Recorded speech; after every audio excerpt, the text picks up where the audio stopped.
Listo. Bueno, ahí admití voz. Bueno, ahora sí. Entonces, ahora sí, les damos la bienvenida formalmente a todos y a todas. Y contarles un poquitito que cuando nos pusimos a charlar entre nuestras dos organizaciones acerca de poder pensar un poco la ciudad, que es así como se llama nuestro ciclo de conversatorios, pensamos en que, bueno, que hace alrededor de 6 años nuestra ciudad está a la deriva, sin planificación, con una planificación ficticia, con un plan ¿cómo se llama? Estratégico, que fue más marketing que otra cosa. Y entendimos que, bueno, que uno de los principales problemas que tenemos hoy en nuestra ciudad en particular, en el mundo en general, en las ciudades y en nuestra ciudad en particular, es el tema de ambiental, ¿verdad? Y creemos que la figura de Sergio puede aportarnos un montón en esta mirada, porque él tiene, bueno, lo voy a presentar un poquitito más adelante, porque antes quería que hable un poco Jorge en representación del Instituto Malpeli. Así que le doy la palabra a Jorge y después lo presento a Sergio. Bueno, gracias Nati. Bueno, hola a todos y todas. También quería darle el encuadre, ¿no es cierto?, a este ciclo de conversatorios que iniciamos con la Casa del Encuentro Carlos Mujica y el Instituto Malpeli, que es un poco la propuesta que veníamos teniendo de pensar nuestra ciudad, ¿no es cierto? O sea, tal vez algo que suene trillado, pero tan necesario a la hora de proyectar, ¿no es cierto?, nuestra ciudad. Así que un poco fue la pregunta esa desde el instituto, ¿no es cierto? Un instituto dedicado al aprendizaje, a la educación, a la cultura, a la creación y formación de contenidos, de ciudadanía también, por supuesto. Es, bueno, ¿qué pensamos al pensar nuestra ciudad? Y un poco pensamos nuestro ambiente, ¿no? Ya he dicho que estamos en una charla sobre nuestro ambiente, que es algo más complejo, más amplio, y que influye en nuestro cotidiano, en nuestro día a día. Así que pensar una ciudad sustentable, ahí yo estuve mirando algunos de los programas y proyectos, sobre todo el proyecto educativo que tiene el Ministerio de Nación, es también pensar un ambiente, una forma de relacionarnos con nuestro ambiente a partir de un concepto tan fundamental para todos nosotros, que es la justicia social, ¿no es cierto? O sea, cuando hablamos de ambiente, hablamos también de la equidad en el uso de ese ambiente, y es algo como incluso más altruista, porque no solo es la equidad en el uso del ambiente de las generaciones presentes, vivas en este momento, sino que incluso es una inversión verdaderamente a las generaciones futuras. Así que verdaderamente creo que ojalá podamos llevar a partir del 10 de diciembre una parte de esta agenda que vamos a empezar a crear y a tener ambiental a la Cámara de Diputados con la candidatura de Juan Martín Malpeli, esperemos.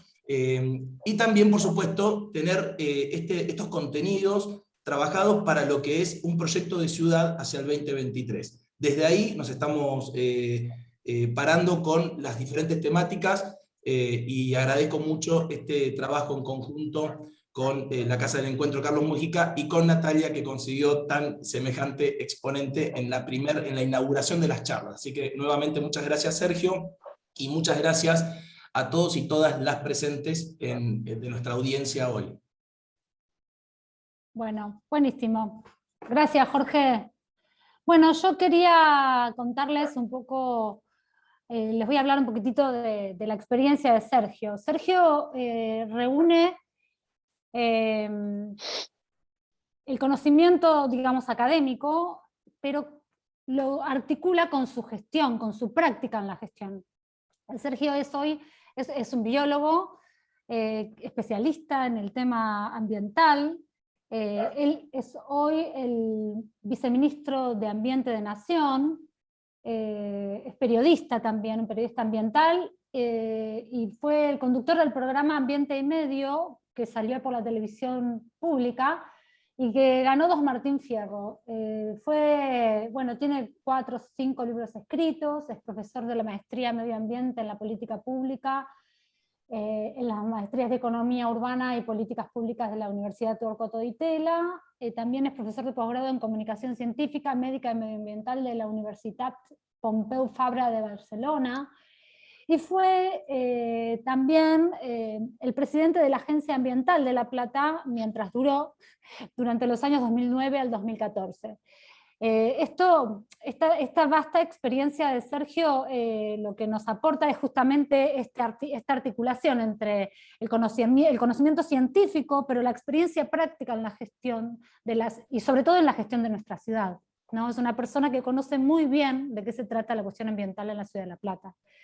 Entonces, bueno, yo quería darle la palabra a Sergio, pero antes quiero contarles o pedirles que la charla de Sergio va a durar alrededor de 40 minutos y que después lo que vamos a hacer, mientras tanto ustedes los que tengan preguntas que quieran hacerle a Sergio, las hacen a través del chat, y una vez que termine la charla vamos contándole a él cuáles fueron las inquietudes que todas y todos tuvimos a lo largo de su charla, ¿sí?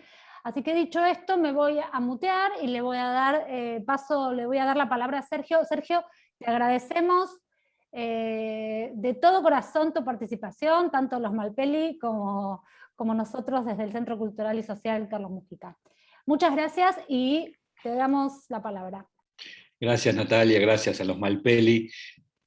No, el agradecido soy yo, verdaderamente, porque que me hayan invitado, que se hayan acordado de mí y que hayan tenido la deferencia de convocarme a un debate de estas características, en el marco además de una batalla electoral, en el marco de una disputa de ideas, en el marco de una ciudad que, como bien ustedes describen, creo yo, aunque yo no vivo en La Plata, me unen muchos vínculos con la ciudad, ha tenido un retroceso desde lo conceptual, desde el pensamiento, etcétera, muy marcado en los últimos pocos años, y por eso mi agradecimiento a que hayan tenido en cuenta la posibilidad de que mis ideas o mis opiniones pudieran ser valiosas para poder discutir desde la política.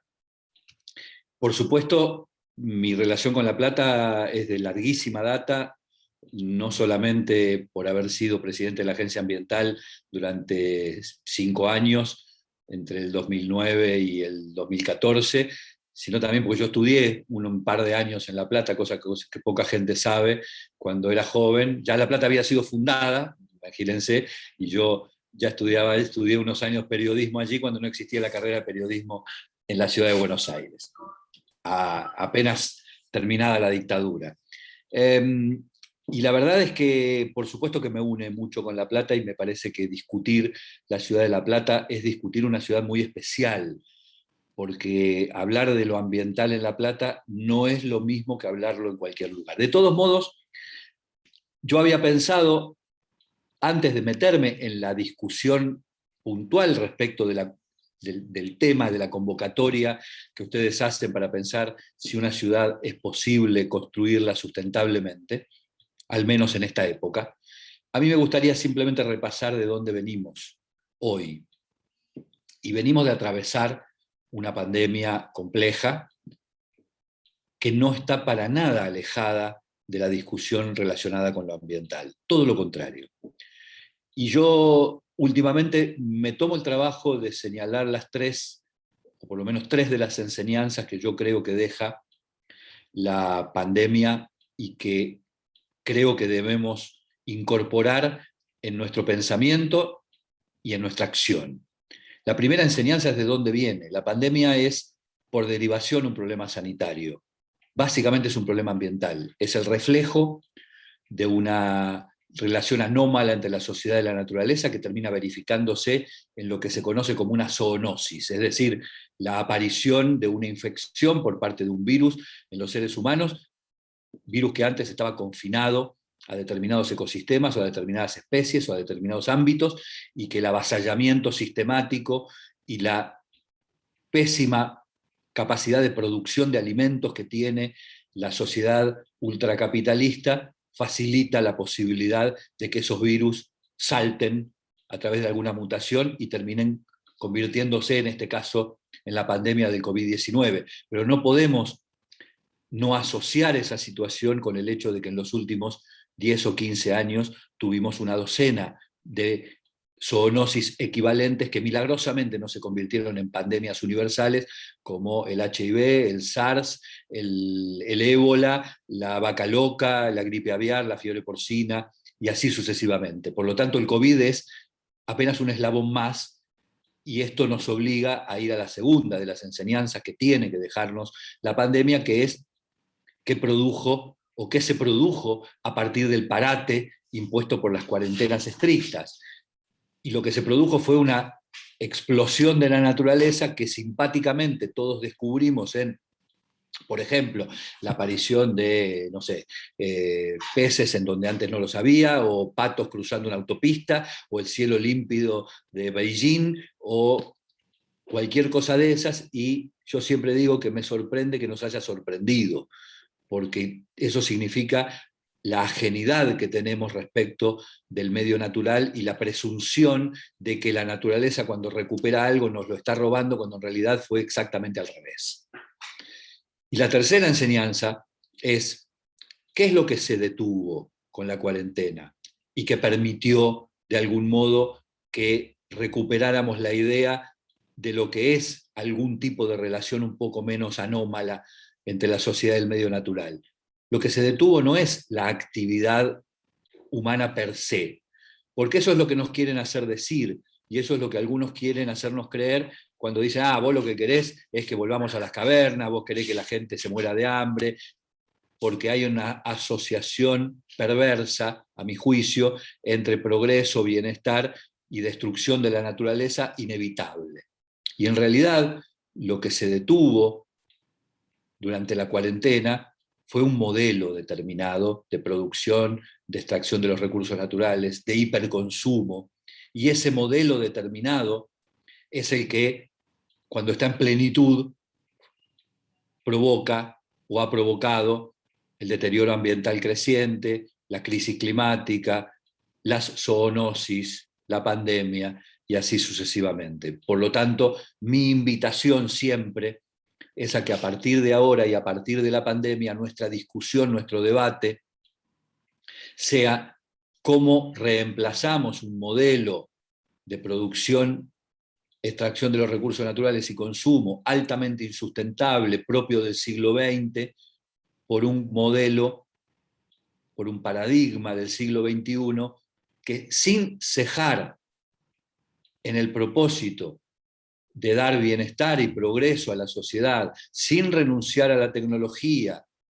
y sin ni remotamente renunciar al progreso y al bienestar económico, no tenga como subproducto asociado obligatoriamente la destrucción del medio natural. Porque está claro que por ese camino lo único que vamos a lograr es reproducir pandemias como la del COVID-19 y, por sobre todas las cosas, que no haya posibilidad de revancha. El modelo del siglo XX no solamente es viejo porque es del siglo XX, ese modelo desarrollista de la década del 50 y del 60 no solamente es viejo porque es de hace 60 años, sino porque también hoy es inaplicable en un mundo cuyos límites ya estamos tocando. Simplemente miren alrededor y lean los diarios, y todos los desastres naturales asociados al cambio climático que estamos viviendo ya los tenemos entre nosotros. La bajante del río Paraná, yo vengo ahora de una reunión del comité que el Ministerio de Ambiente, que yo integro, comparte con otros ámbitos del Estado en el marco de la emergencia hídrica por la bajante del río Paraná, y no hay ningún tipo de duda de la vinculación entre ese episodio y las consecuencias del cambio climático, una de las cuales, dicha por los expertos durante los últimos 20 años sin cesar, es la agudización de los extremos. Y la agudización de los extremos es eventos que ya existían, empiezan a aparecer de manera mucho más aguda, mucho más rotunda, más potente, más brutal y más recurrente, y más seguido. Por lo tanto, y ahora entronco con las ciudades y con la ciudad de La Plata, el desafío, que junto con este de encontrar un modo de producción y consumo más propio del siglo XXI, más sustentable, tenemos aquellos que indudablemente queremos una sociedad más justa, es el de generar condiciones de adaptación a un escenario que ya está entre nosotros y que es profundamente adverso en materia ambiental. Y generar esas condiciones de adaptación de la sociedad, de sus actividades cotidianas, de su producción, de sus modalidades de consumo, etc., requiere, en un país como la Argentina, pensar las ciudades en las que se concentra ni más ni menos que casi el 90% de nuestra población. Y pensar esas ciudades ya no desde el romanticismo o la retórica de que tienen que ser sustentables porque es lo que corresponde, sino que tienen que ser sustentables porque de lo contrario buena parte de la población no va a tener capacidad de supervivencia. No nos olvidemos nunca que, como decía un tremendo científico llamado Andrew Musgrave hace 30 años, los desastres naturales no son naturales. Parece un juego de palabras, pero no lo es, porque los desastres naturales no son el sinónimo del evento natural que les da lugar. Los desastres naturales no son la lluvia, la inundación, la sequía. No, el desastre natural es el impacto social, económico, productivo, ambiental, institucional que se produce a partir, que se detona a partir de un evento originado en la naturaleza. Por eso se suele decir que no es lo mismo un terremoto de 8 grados en Haití que en Alemania, porque lo que determina el impacto y la gravedad de un desastre natural es ni más ni menos que la vulnerabilidad de la sociedad sobre la que cae, sobre la que impacta, sobre la que se produce. Entonces, pensar las ciudades del siglo XXI en el código que impone el cambio climático supone ser democráticos e igualitarios a la hora de bajar drásticamente los niveles de vulnerabilidad de la población, que ya es vulnerable. Porque los efectos del cambio climático, los efectos del calentamiento global, los efectos del deterioro ambiental, los efectos de la crisis de relación entre la sociedad y la naturaleza que estamos padeciendo, van a ser infinitamente mayores sobre aquellos que ya son vulnerables, porque van a ser más vulnerables incluso. Ahora, ¿es posible pensar una ciudad sustentable, en este caso La Plata? Hoy me hicieron esta pregunta en una entrevista radial a propósito de esta charla en Radio Universidad de La Plata, y yo dije, no me importa si es posible o no, es obligatorio, es imperioso. Es obligatorio para quienes, insisto, tenemos un modo de pensar la sociedad, un modo de desear el futuro. Es imperioso hacerlo en clave de sustentabilidad y diseñar las ciudades y ocuparnos de que el Estado diseñe ciudades y despliegue dispositivos de políticas públicas que vayan en esa dirección. Porque de lo contrario, una vez más, vamos a, como resultado, a acentuar las desigualdades cada vez más profundamente.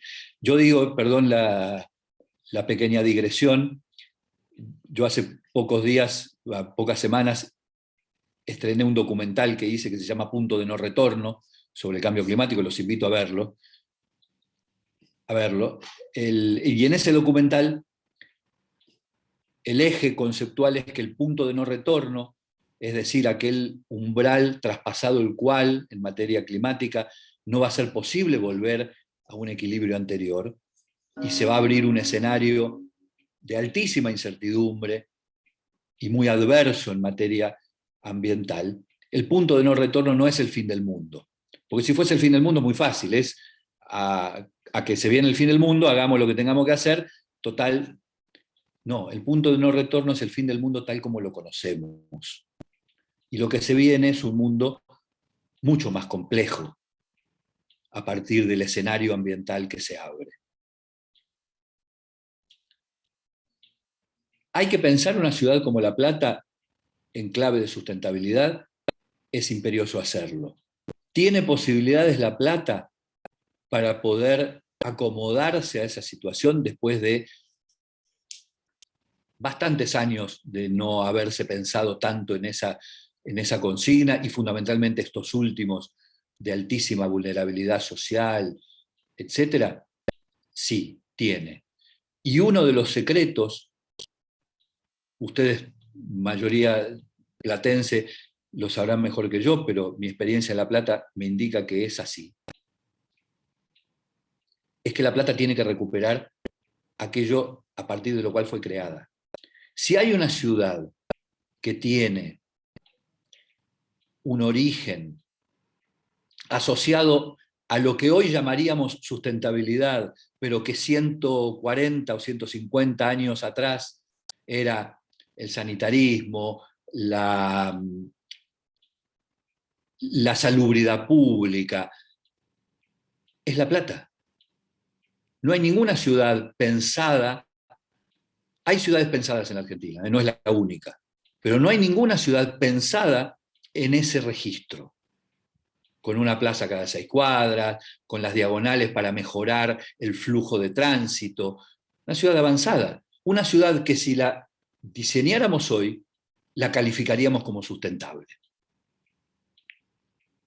Por lo tanto, el secreto de la ciudad de La Plata es, en primer lugar, recuperar esa historia, recuperar esa esencia y, por supuesto, adecuarla al siglo XXI. Y el segundo, que también está vinculado con esa historia y con esa esencia del nacimiento de la ciudad, es un Estado fuerte y presente en la administración de los dispositivos que hacen una política pública. Hay un problema con lo ambiental, y que se ha acentuado mucho en los últimos años, y que lamentablemente el gobierno anterior, el gobierno de Macri y sus sucedáneos locales, han profundizado hasta lugares casi perversos. La idea de que lo ambiental se combate o se enfrenta desde la conciencia individual.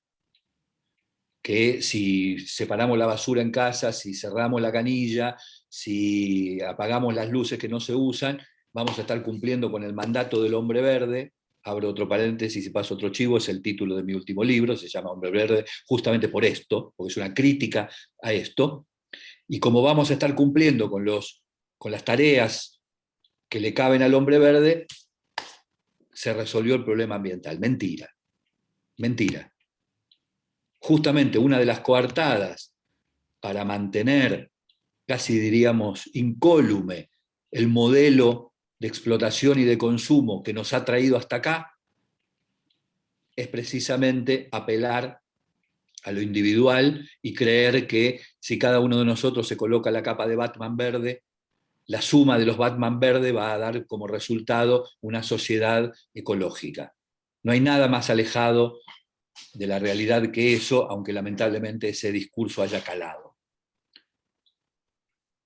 Hasta donde yo sé, y por las experiencias que conozco, la única manera de modificar conductas colectivas, de proponer nuevos comportamientos sociales, está en manos de las políticas públicas.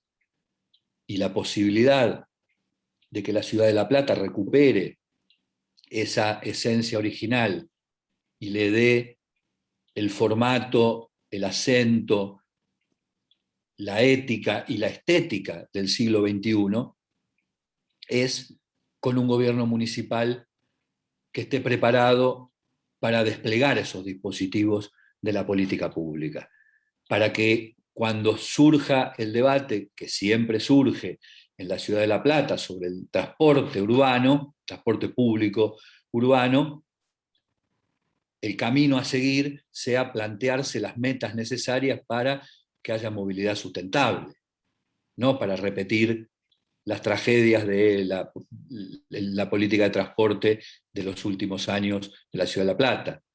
Y se piense también en una movilidad urbana que ayude a disminuir el uso del vehículo individual, del auto particular, pero a favor de un transporte público urbano sostenible, no solamente asequible para la población, sino también sostenible en términos ambientales. Que cuando se piense la ciudad de La Plata en clave de su crecimiento poblacional, no se lo reduzca simplemente a ver dónde encontramos la mejor manera de acobachar o de administrar las tomas de tierra, sino que haya algún grado de planificación que permita que la incorporación de población a la ciudad de La Plata no sea, y esto por favor lo aclaro anticipadamente, no es peyorativo en absoluto, pero no sea en clave de conurbación, sino de crecimiento razonable de la población. Para que cuando se piense la ciudad de La Plata en función de su vinculación con el Río de la Plata y con los vecinos de Berisso y Ensenada, se lo haga también en clave sustentable y recuperando el vínculo con el río, recuperándolo para además avanzar en un proceso de descontaminación y de recuperación social de ese río que cada vez está más lejos. En la ciudad de Buenos Aires ni hablemos, está a 400 kilómetros, pero en la ciudad de La Plata está cada vez más lejos conceptualmente. Todo eso es pensar, y es Estado. Es Estado activo, entendiendo que nada va a cambiar si simplemente tapizamos las paredes de consignas diciéndole a la gente lo que tiene que hacer. No quiero hacer ninguna autorreferencia cuando yo fui la autoridad ambiental de La Plata, pero hay una sola que sí quiero hacer, y que está relacionada con el tema de los residuos. El único momento en el que, sin llegar a ser Mónaco, porque seguía siendo la ciudad de La Plata, hubo una política explícita, con algún grado importante de configuración de separación en origen, recolección diferenciada, cuando se puso en marcha el proceso para reemplazar el relleno sanitario del SEAMSE, fue en ese tiempo en el cual se puso no solamente la recolección de la basura para resolver un problema de servicio público, sino el tratamiento, el ciclo completo de la basura en el eje de la política pública platense. No quería hacer la referencia porque no me estoy autoelogiando. Ahí hubo una decisión política de hacerlo, sinceramente. Entonces, si no partimos de decisiones políticas, de tener ciudades que caminen hacia la sustentabilidad, no que sean mágicamente el día de mañana Oslo o Estocolmo, pero que caminen hacia la sustentabilidad, lo que está demostrado es que las ciudades que no van hacia la sustentabilidad no es que se quedan a mitad de camino, sino que rápidamente retroceden y se convierten en ciudades muchas veces decadentes y cada vez con mayores problemas ambientales. No quiero ser reiterativo, pero voy a hacerlo. Un politólogo norteamericano llamado Thomas Dye decía: una política pública es todo aquello que un gobierno decide hacer o decide no hacer. Tenemos que pasar a un estadio en el cual los gobiernos locales, gobiernos como el de la ciudad de La Plata, que es ni más ni menos que el gobierno de la capital de la provincia de Buenos Aires, se definan por lo que deciden hacer, no por lo que deciden no hacer.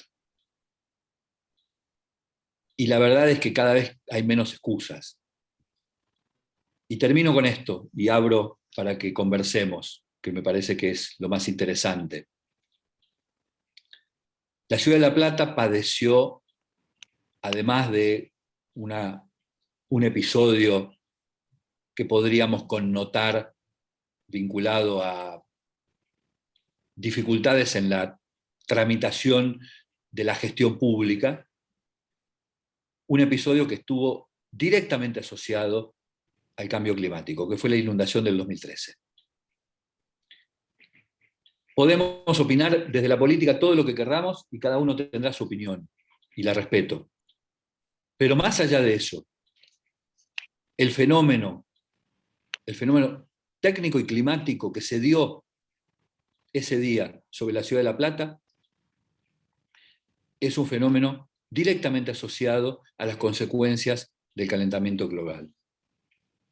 Negar eso sería una estupidez. Hay que corregir todo lo otro sin ningún tipo de dudas. Ahora, aún habiendo corregido todo lo otro, ¿qué vamos a hacer si mañana se repite? Ante la posibilidad de que, indudablemente, como yo decía antes, los eventos extremos tiendan cada vez más a repetirse. Simplemente mejorar las condiciones políticas para la evacuación de la gente que está inundada, o vamos a pensar una ciudad en la cual se pueda reducir fuertemente la vulnerabilidad de la población para que, en caso de producirse un episodio de esas características, los efectos se atenúen. Eso es lo que falta pensar. Y eso solo, creo yo, se puede lograr si el Estado convoca a pensar y convoca a ubicar mecanismos de gestión, mecanismos de manejo de la ciudad que permitan hacerle frente a esas situaciones cada vez con mayor posibilidades de éxito, o al menos con menores daños como en el año 2013. Les agradezco muchísimo la atención. Los escucho. Bueno, en principio tenemos... yo quería preguntarte, Sergio, ¿dónde podemos ver el documental? El documental lo pongo acá en el chat. Ah, dale, listo.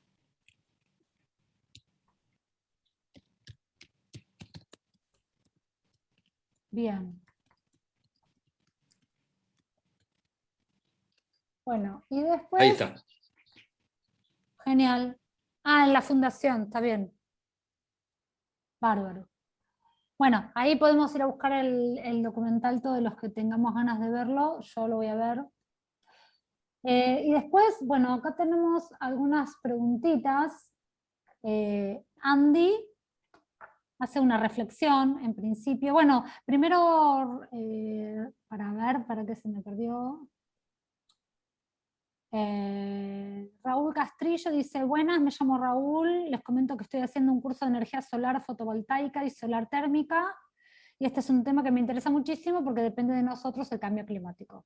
Esa es la reflexión, bueno, lo que nos dice Raúl. Después Andy pregunta: ¿cómo podría pensarse en una ciudad sustentable cuando en las instituciones educativas, como las escuelas agropecuarias, tenemos profesores que incentivan el uso de los paquetes tecnológicos y que hablan de todos los beneficios para el capital, pero no hablan del impacto que causa en el ambiente, el uso del glifosato, los monocultivos, siendo que La Plata cuenta con un cinturón verde enorme? Instituciones educativas de formación de futuros técnicos agropecuarios que nos forman con esa idea de tener el capital por sobre el medio ambiente. Ok, bueno, sí, es lo que estaba... Bueno, perdón. No, el tema es el siguiente. Nosotros no podemos pretender, a mí me encantaría, pero no creo que podamos pretender de un día para el otro, de la noche a la mañana, convertirnos en lo que no hemos sido. Evidentemente, el proceso que debemos llevar adelante para poder llegar, en el caso de la ciudad de La Plata, a ser una ciudad sustentable, o en el caso de la Argentina, para ser un país con otro paradigma en materia ambiental, es una transición, creo yo, irrefrenable, pero que al ser una transición entre un modelo viejo y un modelo propio de la época, tiene tensiones, tiene contradicciones, tiene idas y vueltas. Yo puedo reconocerlo y admitirlo. Adentro mismo del gobierno está este debate, adentro mismo del gobierno nacional. Hay sectores del gobierno nacional que honestamente, me consta que son completamente honestos en su planteo, creen que hay que postergar la cuestión ambiental para más adelante porque hoy las urgencias son otras. Yo personalmente creo que esa idea secuencial de primero le damos de comer a la gente y después nos ocupamos de si lo hace al lado de un río podrido es una falsedad, pero es mi manera de pensar y no tiene por qué ser obligatoriamente la de todos. Entonces, en esa transición vamos a tener que convivir precisamente con quienes piensan distinto y quienes creen, reitero, honestamente, que el camino es el glifosato, que el camino es el monocultivo. A mí me da la sensación de que además del debate o de la discusión, creo que hay que llevar a cabo acciones que confirmen que es posible una alternativa diferente a la hora de producir, a la hora de generar energía, para poder demostrarle a quienes piensan otra cosa que respetuosamente no habían evolucionado lo suficiente y que habían quedado anclados en un modo de reflexión y de pensamiento que indudablemente no es, por lo menos para mí, el más acertado. En ese sentido, por ejemplo, si hablamos de glifosato y todo ese tipo de cosas, algo que nosotros estamos tratando de empujar desde el Ministerio de Ambiente, y de lo cual yo soy ferviente empujador, es necesitamos cinturones verdes en todas las ciudades de más de 50.000 habitantes de la Argentina. En todas. ¿Para qué? Para que quede claro que la Argentina, cuando tiene un monocultivo y aplica el glifosato en ese monocultivo, no está produciendo alimentos, está produciendo commodities. Si en el campo, en lugar de soja, crecieran adoquines, estaríamos exportando adoquines, si tuvieran valor de mercado en el comercio internacional. La producción de alimentos es otra cosa. Y la producción de alimentos para consumo interno tiene hoy muchos déficits, muchos, en calidad, en fumigaciones, en agrotóxicos, etcétera, etcétera, que podrían morigerarse muy fuertemente si se llevara a cabo, por ejemplo, esta idea de reproducir cinturones verdes como el de La Plata, porque de ese modo cada ciudad tendría la posibilidad de generar empleo en ese cinturón verde, de que los habitantes de esa ciudad pudieran consumir productos de cercanía, lo que baja el tenor de los agrotóxicos de manera rotunda, productos de estación, lo que baja la huella de carbono enormemente, porque los productos de estación implica que el tomate lo comes cuando hay tomate, no cuando está en cámara durante 6 meses gastando energía, etcétera, etcétera. Lo mismo con el transporte, y por eso los productos de cercanía son tan importantes. Simplemente como dato, en la Argentina hay un cálculo de que la hoja de lechuga, la planta de lechuga, viaja en promedio 1.000 kilómetros para llegar a la mesa de quien la consume. Esto quiere decir que hay un tipo comiendo lechuga en Ushuaia que fue producida más o menos en Misiones o en Jujuy. Es un disparate. No hay lógica ambiental que pueda sostener eso, además de otras lógicas. Bueno, entonces, para resumir, me parece que es probable que todavía buena parte del sistema educativo piense en la lógica de la producción y el ambiente esperamos para más adelante, pero mientras tanto hay que dar la pelea. Gracias, Sergio. Bueno, acá el autor también hace una reflexión, dice: la solución estaría en la educación y concientización de la sociedad mediante un proyecto de políticas públicas, tanto en hogares como en centros educativos, y eso mantenerlo constante en el tiempo. Sí, seguramente, ¿no? La respuesta siempre la encontramos a través de la educación, porque en realidad lo que necesitamos es un cambio cultural. Es un cambio en el paradigma. Sí, pero a ver, yo introduzco ahí una cosita. A mí lo que me preocupa es cuando, en cualquier ámbito, pero en este en particular, porque es el mío, uno deposita todo en una solución. La solución es la educación, listo, ya está. Y nos vamos a casa y esperamos que algún día la educación nos dé la solución. O la solución es la conciencia individual. Chao, nos vamos a casa. Y así sucesivamente. Entonces se crean fetiches, que lo único que hacen es tirarnos como si fueran una zanahoria, y nosotros vamos detrás de ese fetiche creyendo que no hay que construir nada, y que simplemente hay que esperar que algo madure para que ese fetiche explote y nos dé todas las soluciones que estábamos esperando. No funciona así. No funciona de ese modo. Es cierto que todos los problemas podrían remitirse a la educación, pero ¿qué hacemos? Agarramos las escuelas, las tiramos, hacemos otras, e imaginamos que mágicamente al día siguiente la gente va a salir aprendiendo ecología. No. O creemos, por ejemplo, que porque se hizo algo que es trascendente, verdaderamente trascendente, como la ley de educación ambiental, que es extraordinario y que debió haberse hecho muchísimo antes, imaginamos que al día siguiente de la promulgación de la ley de educación ambiental el país va a ser sustentable y verde. Ni tan calvo ni con dos pelucas, dicen los españoles. Me parece que hay que poner las cosas en otro plano y entender que no hay soluciones únicas, ni unívocas. No existen. La solución es la educación, es la educación, es la política pública, es millones de cosas a la vez.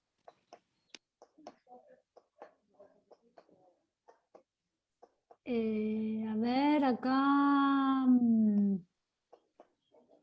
Bueno, Raúl dice que sería muy interesante incorporar los paneles solares fotovoltaicos. Después, desde la Asociación de Politólogos Bonaerenses, te dicen muchas gracias, Sergio, muy interesante y enriquecedor escucharte desde tu experiencia. ¿Qué rol crees que podemos cumplir las organizaciones sociales, barriales, profesionales en la construcción de una ciudad sustentable? No sé qué rol puntual, sí sé que lo primero que cualquier organización debiera hacer en este plano es identificar qué quieren los vecinos, acompañarlos, buscar soluciones, interceder ante el Estado y fundamentalmente ayudar en algo de lo cual se habla poco y que en materia ambiental es muy determinante, que es la toma de decisiones. Quien adopta las decisiones define muchas veces, si no todas, el carácter de esa decisión y a quién perjudica y a quién beneficia. ¿Qué interés beneficia o qué interés perjudica? Cuando se construye, por ejemplo, una torre, cuando se construye una ruta, cuando se decide que el acceso al río es de tal manera y no de otra, cuando se aleja, por ejemplo, el acceso al río para la sociedad. Todas esas decisiones que parecen menores, que parecen circunstanciales, que parecen neutras, claramente no lo son. Indudablemente no lo son. Y dejan de serlo y pasan a ser no solamente no neutras, sino por el contrario, beneficiosas para pocos y perjudiciales para muchos, porque llevan implícito un modo de adopción de la decisión pensando en a quién van a beneficiar. Voy a poner un ejemplo de mi ciudad. Yo soy porteño. Supongo que mal que mal todos conocen la ciudad de Buenos Aires y saben que la costa del Río de la Plata, sobre la ciudad de Buenos Aires, va desde la avenida General Paz hasta la desembocadura del Riachuelo. Esa es la costa del Río de la Plata en la ciudad de Buenos Aires. Sobre esa costa lineal, en solamente el 15% de ese recorrido se puede acceder libremente al Río de la Plata. Yo pregunto, ¿quién va a tener ganas de desarrollar una política de descontaminación o para impedir la contaminación sistemática a la cual está sometida la costa del Río de la Plata, si nadie va, si nadie puede ir? O peor aún, decisiones como la del gobierno porteño de toda la zona de Punta Carrasco, etcétera, etcétera, reconvertirla en una zona de grandes torres, no configura una decisión de tipo ideológica, toda vez que el Río de la Plata pasa a ser privatizado para ser convertido en una postal para aquel que vive en el piso 30 de una torre, mientras que aquel que no tiene dónde bañarse no puede ni acceder, no solo a bañarse, no puede acceder ni a tomar un mate en la costa del río. Bueno, eso muchas veces está determinado por el modo en que se adoptan las decisiones. Entonces, creo yo que asociaciones de vecinos, de barrios, etcétera, etcétera, tienen una función primordial, que es garantizar que la toma de decisiones sea democrática.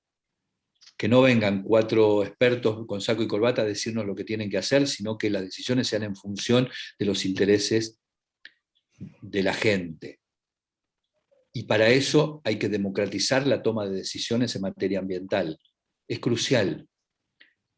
El tema de los humedales, por ejemplo, cada vez que se destruye un humedal es porque va a haber un barrio cerrado construido ahí arriba y hubo una toma de decisiones que seguramente no fue muy democrática, de lo contrario no hubiese ocurrido. Creo que la función de los organismos sociales, de las organizaciones sociales, está ahí. Bárbaro. Ahora tenemos a Marcelo Leiría que quiere hacer una pregunta. Marce, ¿estás ahí? Y después Tachu. Marce. Hola, buenas noches. Sí, buenas noches. Ahí la escribí a la pregunta, pero bueno, mejor si la puedo verbalizar. Yo Sergio, lo que te quería consultar, vos planteabas la necesidad de políticas, de decisiones políticas estructurales, por un lado. Pareciera que hay una dirigencia política que no asume la agenda ambiental, y pareciera también que hay que la sociedad va por otro lado, ¿no? Digamos, en estos voluntarismos por ahí individuales. Entonces digo, como que pareciera que hay tres mundos que no confluyen, ¿no? La agenda del vecino, del ciudadano, del pueblo, por un lado, una dirigencia política que pareciera que no se hace cargo, que no se hace carne de la problemática, y sí utiliza al ambiente o a la problemática del medio ambiente más porque es una cuestión que mide y que garpa. Y por otro lado, la ausencia esa que decías de decisiones estructurales que sean realmente transformadoras, ¿no? Pareciera, la pregunta ¿es así el planteo? Y si es así la situación en la que estamos, ¿cómo hacemos nosotros como para los que tienen alguna responsabilidad política para poder, digamos, tomar la agenda? ¿Cómo podemos hacer para motivar y seducir y concientizar a la sociedad en el marco de una agenda que sea realmente de transformaciones estructurales? Mirá, tu pregunta excede lo ambiental, claramente, porque eso que vos estás describiendo creo que es parte de la crisis política, no solo en la temática ambiental, sino en muchísimas temáticas para las cuales la clase política no ha estado precisamente a la altura. Si nos incorporamos en la temática ambiental específicamente, yo te podría decir también que uno puede extrapolar esa situación a la dirigencia más allá de la dirigencia política argentina. Yo, perdón nuevamente por la autorreferencia, en el documental digo que en los 30 años que se lleva instalado en la agenda de la política mundial el tema ambiental, por ejemplo, con la firma de la Convención de Cambio Climático, es decir, cuando los estados se empezaron a ocupar de la temática, las emisiones de gases de efecto invernadero crecieron más que nunca. Por lo tanto, alguien podría decir, bueno, no se ocupen más, muchachos, por favor, porque cada vez que se ocupan nos hunden. Yo creo, a mí me sale naturalmente pensar las cosas en clave ideológica siempre, pero es una deformación personal mía. Yo creo que siempre la cuestión es qué intereses uno defiende o qué intereses uno pretende defender o perjudicar según el caso. ¿De qué lado uno se para?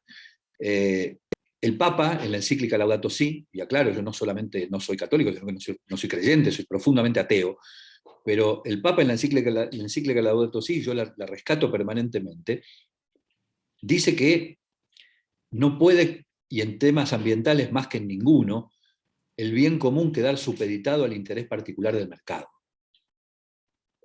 Y lo que nosotros tenemos es, probablemente por ignorancia, probablemente por desidia, pero muchas veces por complicidad, una dirigencia política que ha permitido, en otros casos ha estimulado, que el bien común quedase supeditado al interés particular del mercado.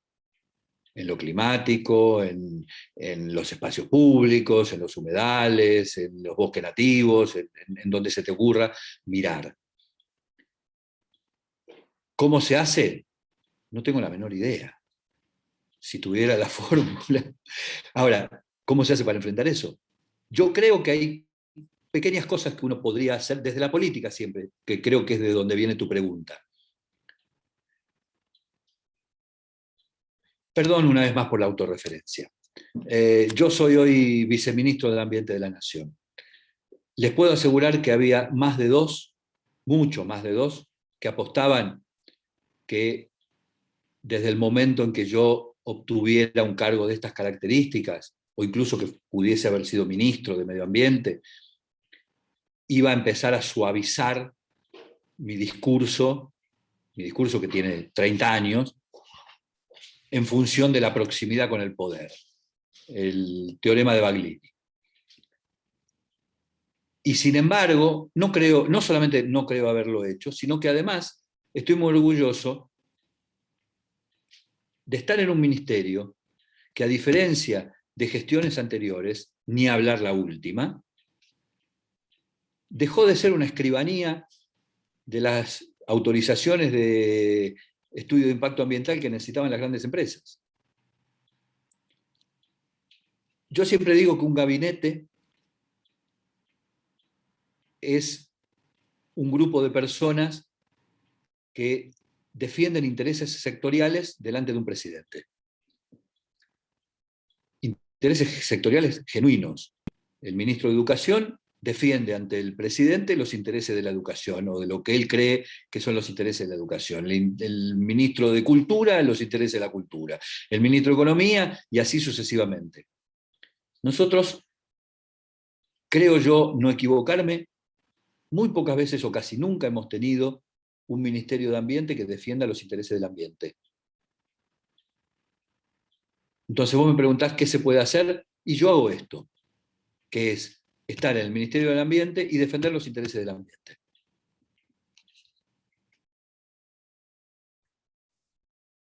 Muchas gracias. Tachu, ¿estás? Tachu quiere hacerte una pregunta. A ver, Vamos a ver ¿estoy si por lo ahí? dejo. ¿Se escucha? Sí, Tachu, ahí querido. estás. Se escucha. Bueno, buenas tardes, noches a todos y todas. Sergio, un gustazo escucharte. Ex compañero de gabinete municipal, actualmente compañero de gabinete nacional también. Así que bueno, nuestros destinos se van cruzando. La verdad que un amigazo y un gusto sobre todo por lo profesional que sos con el tema y lo bien que te explicás. Bueno, ahí la tele ha ayudado mucho también. Esos programas Gracias, Tachu. que siempre vimos con mucho gusto. Bueno, voy a tratar de ser escueto porque tengo dos. La primera es un poco más reflexión y la otra sí es una pregunta que tiene que ver la primera con qué tan real es que sea realmente negocio, sea negocio para aquellos que lo tienen que hacer, este pase a lo sustentable. Yo ponía como por ejemplo el desarrollo, el transporte. Bueno, justamente yo estoy en el Ministerio de Transporte y tiene que ver mucho la movilidad sustentable. ¿Qué tan real si es negocio? Ten en cuenta que la inversión para su conversión en muchos casos es altamente onerosa y no muy al alcance de todos. Y acompañando esa reflexión decía, bueno, quizás el Estado, tanto nacional como provincial, lo que debería hacer, en algunos casos lo hace, pero debería hacer mucho más, es políticas públicas de promoción para esa conversión, porque se me ocurre que no está al alcance de mucha gente que quizás tenga ganas y sepa o tenga intención de ir hacia allá, pero no tiene bien en claro el negocio real que a la larga es, o a mediano plazo, y si lo tiene, no tiene la plata para iniciar. Esa es la primera reflexión, pregunta, todo mezclado, que yo sé.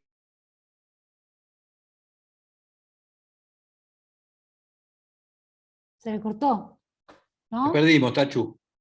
Te perdimos, Tachu.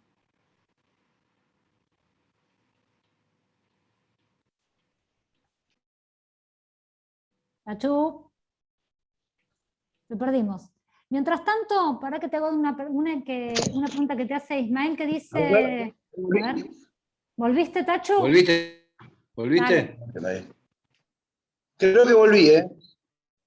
La No primera sé. pregunta la escuché perfecta. Hola. A ver la segunda. A ver ahí. La segunda Sí. tiene que ver con que sé que estuviste muy metido, porque aparte lo vimos en los medios, y aparte uno conoce de la gestión tuya, en el tema del zoológico de Luján. Y bueno, quiero preguntarte también esa reconversión también que tienen a los parques temáticos, a los parques que en La Plata, bueno, lo han vendido tantas veces el municipio, la fuerza política que nos gobierna en La Plata, lo ha vendido tantas veces y sabemos todos que no están así. ¿Qué tan real es eso? Y si eso sí hay una fuerte acción, o puede haber una fuerte acción de multa o de control por parte del Ministerio, no sé si de Nación o autoridades provinciales. Bien. La primera pregunta es interesantísima, porque la verdad es que siempre hay una idea de que lo sustentable en materia de política pública, por ejemplo en el transporte, en la energía, se va a consolidar si es negocio. Entonces, ¿es negocio transformar el transporte automotor en transporte eléctrico? ¿Es negocio salir de las energías basadas en los combustibles fósiles y pasar? Y yo pregunto, supongamos que la respuesta es no. No es negocio. ¿Qué hacemos? ¿Nos suicidamos todo en masa y seguimos contaminando? Total, no es negocio. No, vos das, Tachu, al pasar la respuesta. Porque el Estado justamente está para eso. En el mundo, los subsidios a los combustibles fósiles, a la energía obtenida a partir de combustibles fósiles, son, según quien haga la cuenta, entre 15 y 30 veces mayores que los subsidios a las energías renovables. Un poeta español decía, todo necio confunde valor y precio. Por lo tanto, ¿cuánto vale la energía renovable? ¿Cuánto vale la energía procedente del petróleo si tiene en la Argentina 7 veces más subsidios que las energías renovables? ¿Cuánto vale? ¿Es cara o es barata? Yo qué sé. Es imposible saberlo. Por lo tanto, cuando yo hablo de políticas públicas, entre otras cosas, estoy hablando concretamente de los instrumentos con los que el Estado cuenta para alentar algo y desalentar otra cosa. A mí me joden todo el tiempo que me dicen, oh, vos querés prohibir la minería a cielo abierto. No, yo no quiero prohibirla, quiero desalentarla, que es distinto. Yo no prohíbo nada. Sinceramente, no tengo un espíritu prohibicionista, si es que existe el término. Pero sí creo que el Estado tiene que conducir en determinada dirección. Y si todos nos ponemos de acuerdo en que la energía renovable es mejor que la energía fósil, entonces ahí hay una obligación ética del Estado de desarrollar una política con planes, con compromisos, con metas, con sanciones, con multas, con la mar en coche, para que en X tiempo pasemos a tener una matriz energética de otro tipo. Lo mismo que en el transporte. Si no, ¿para qué coño está el Estado? Si no está para eso. Verdaderamente lo que nosotros debiéramos pensar seriamente es cómo sacamos lo ambiental del orden de lo testimonial, porque el gran problema es que estamos repletos de planes pilotos, testimonio, proyecto, proyectito, experiencia, iniciativa, etcétera, etcétera, y no se mueve la aguja. Este es el gran problema. Necesitamos que se mueva la aguja.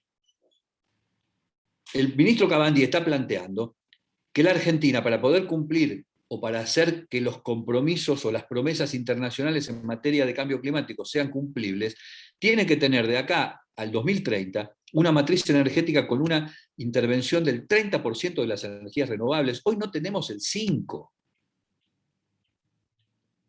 El punto es, ¿nos fijamos esa meta? Bueno, ¿cómo la cumplimos? Lo mismo con el transporte. ¿Cómo hacemos movilidad sustentable? Perdón, yo sé que se van a enojar mis amigos del moyanismo. ¿Vamos a seguir con los camiones toda la vida? Digo, porque hay una contradicción flagrante entre el transporte en camión y el cambio climático. Es flagrante la contradicción. Digo, no van juntos, es un oxímoron. Transporte en camión y cambio climático no van juntos. Por lo tanto, hay que resolver ese dilema, y es el Estado el que puede resolverlo, es la política, claramente, y el Estado tiene los instrumentos o las herramientas como para llevar las cosas en otra dirección, para que esa transición, insisto, no sea testimonial. Y respecto de lo del zoológico de Luján, para mí lo del zoológico de Luján es una de las demostraciones más cabales de cuando el Estado, por cuestiones que, no sé, es muy difícil conocer, más allá de ciertas sospechas o versiones, deliberadamente mira hacia otro lado en algo que es una barbarie. El zoológico de Luján violaba una ley provincial a todas luces, y la violó durante el gobierno de Duhalde, durante el gobierno durante todos los gobiernos, el de Scioli, todos los gobiernos, todos, el de Vidal, ni hablemos. Y había todo un esquema por el cual la provincia de Buenos Aires había decidido que vos podías tener un zoológico cuyo atractivo consistía en violar una ley, porque el zoológico de Luján hacía su convocatoria turística con la invitación a que entres a una jaula a darle una mamadera a un león. La ley 12.238 de la provincia de Buenos Aires prohíbe taxativamente en su artículo 7 y en su artículo 8 el vínculo, el contacto entre los visitantes y los animales en un zoológico. Entonces, ¿cómo puede ser? Es como que alguien se ponga en una esquina y empiece a vender entrada por pasar auto con luz roja. Porque era eso. Venga a ver cómo los autos pasan con luz roja y te vende un ticket. Bueno, este señor ganaba plata con eso. Y la verdad es que, como el tema del control de fauna está en mi área, en el ministerio, yo me sentía obligado éticamente a intervenir allí, y a pesar de que se nos negaba la competencia, porque se decía que era un tema de la provincia, nosotros intervinimos sobre la base de la Ley General del Ambiente, que impone al Estado Nacional proteger el ambiente más allá de los incumplimientos de los estados provinciales. Y allí fuimos. Y hoy hay un proceso de reconversión, hay una causa penal, etcétera, etcétera. Ahora bien, quiero aclarar de entrada, no conozco la situación del Zoológico de La Plata. La última vez que tuve un contacto con eso fue en el año 2016, y después de eso no supe más nada, no sé cómo está.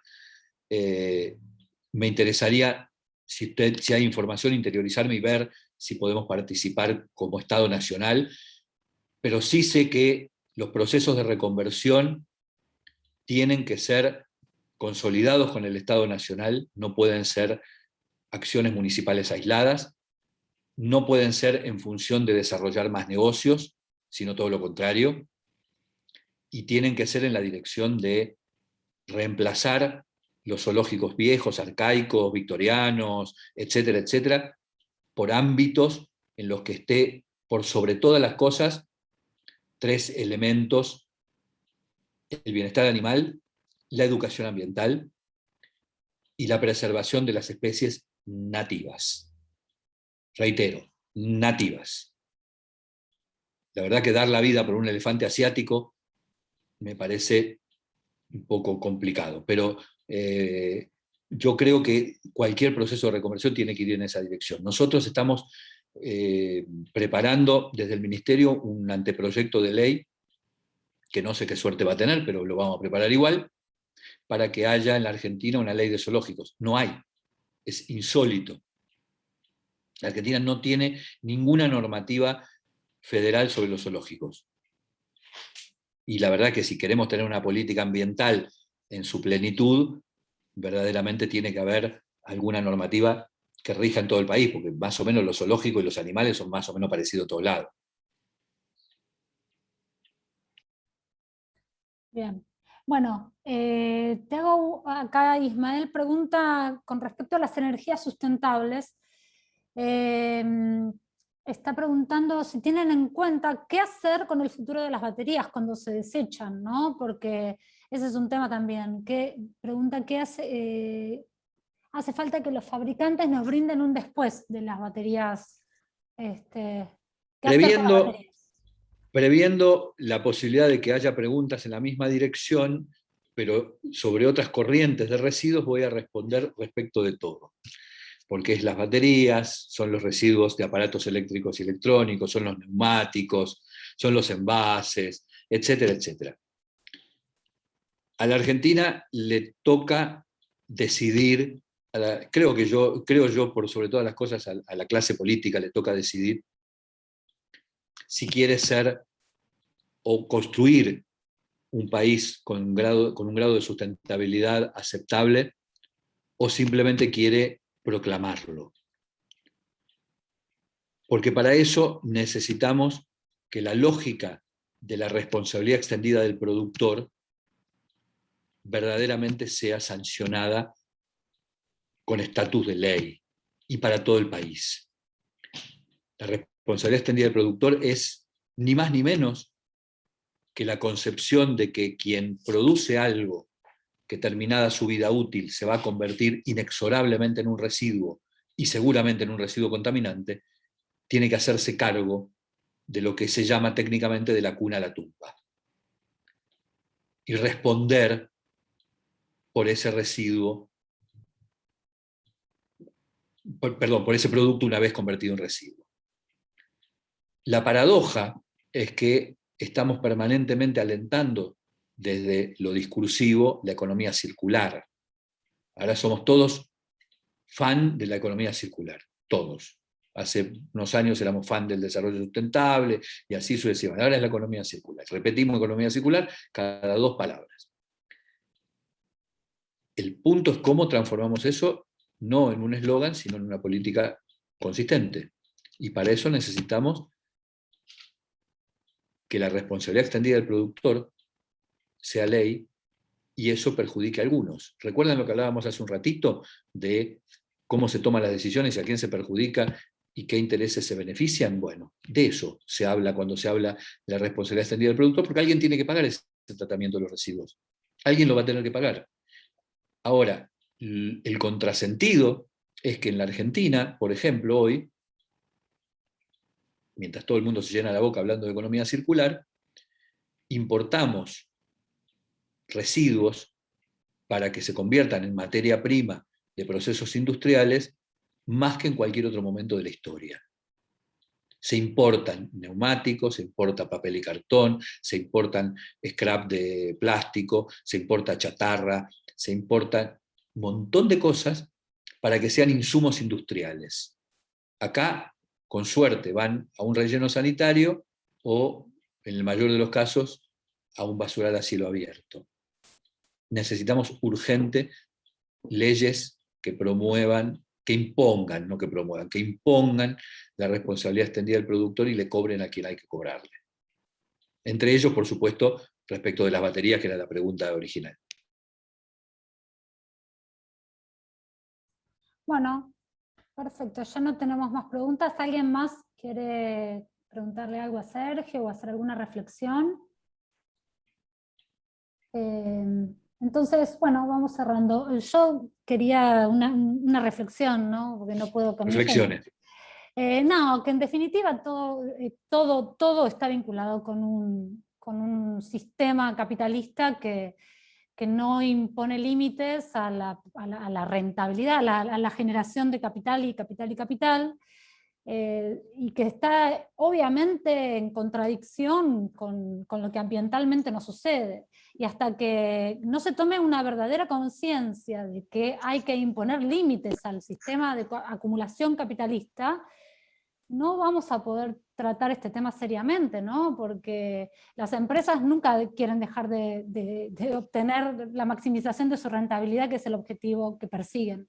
Pero los estados y los tratados internacionales existen para imponer límites a esas empresas. Lo que pasa es que la dinámica de los poderes y de los lobbies de las grandes empresas multinacionales están muchas de las veces en consonancia con los estados, ¿no? Porque en definitiva los negocios que se desprenden y que se hacen siempre tienden a lo mismo. Entonces es como un círculo que se retroalimenta o un modo de producción en constante contradicción, diría Marx, ¿no? Bueno, es así, nada. déjame subrayar lo que estás diciendo, que por supuesto es así, es interesantísima verdaderamente tu reflexión. Déjame subrayar lo siguiente. Primero con un dato. El 70% de las emisiones de gases de efecto invernadero que van a la atmósfera son responsabilidad de 100 empresas en todo el mundo. 100 empresas con nombre y apellido. Exxon, Total, etcétera, etcétera. O sea, 100 empresas se benefician externalizando sus costos y provocando un daño ambiental para 7.000 millones de habitantes. La segunda reflexión en relación a esto es que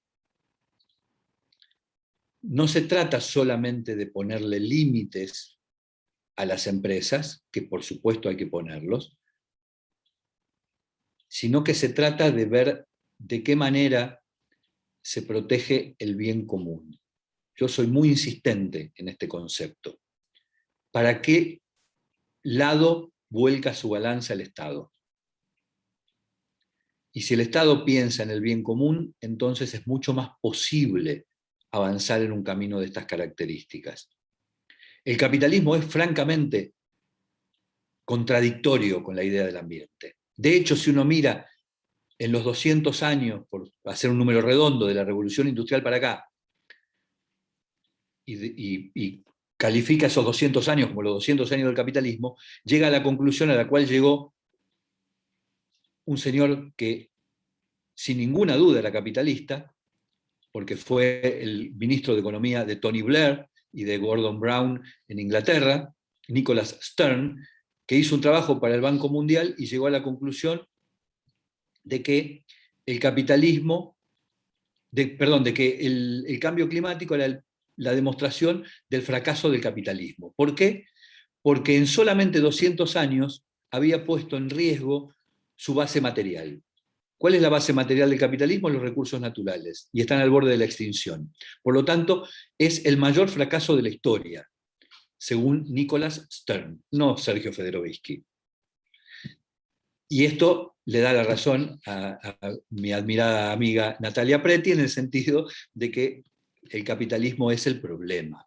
Ahora bien, como también decía un filósofo amigo mío, Ignacio Leukovich, todos sabemos que el capitalismo es el culpable, el problema es que eso no abre campo de intervención. ¿Qué hacemos? ¿Esperamos a que termine el capitalismo?